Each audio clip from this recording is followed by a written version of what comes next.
উত্তর ত্রিপুরার জেলার বিভিন্ন গ্রাম ও পাহাড়ি এলাকায় ডেঙ্গুর সংক্রমণ বাড়ছে। পরিস্থিতি মোকাবিলায় বিভিন্ন প্রাথমিক স্বাস্থ্য কেন্দ্রে প্রয়োজনীয় পদক্ষেপের নির্দেশ দিয়েছে জেলা স্বাস্থ্য দপ্তর। আক্রান্ত এলাকাগুলোতে প্রতিনিয়ত চলছে স্প্রে ও স্যানিটাইজেশন। জেলায় সবচেয়ে বেশি ডেঙ্গু আক্রান্ত রোগী ধরা পড়েছে তিলথই সামাজিক হাসপাতালে।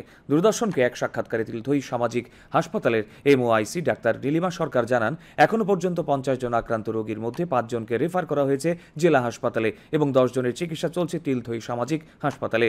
আক্রান্ত রোগীদের অধিকাংশই হালাম, বস্তি, পালগাঁও, হাফলং এবং আনন্দবাজার এলাকা থেকে এসছেন। ডেঙ্গুর সংক্রমণ রোধে স্থানীয় প্রশাসন ও স্বাস্থ্য দপ্তর সচেতনতা বাড়াতে যৌথভাবে কাজ করছে। তো কনফার্মেটরি টেস্টের জন্য আমরা এলিজা বলে একটা টেস্ট আছে, ওইটা আমরা ধর্মনগরে স্যাম্পল পাঠাই। ম্যাক্সিমামই হসপিটাল ভর্তি থেকে আমরা চেষ্টা করছি যে চিকিৎসার মাধ্যমে ওনাদের সুস্থ করে বাড়িতে পাঠানোর। তার মধ্যে 4 থেকে 5 জন রেফার করা হয়েছে ধর্মনগর ডিস্ট্রিক্ট হসপিটালে। আর বাকি যারা ছিলেন, বাকি 5 জন ছাড়া বাকি জন ওনারা সুস্থ হয়ে মোটামুটি বাড়িতে যেতে পেরেছেন। আর এখন বর্তমানে ধরুন 10 জনের মতো ভর্তি আছেন ডেঙ্গু পজিটিভ।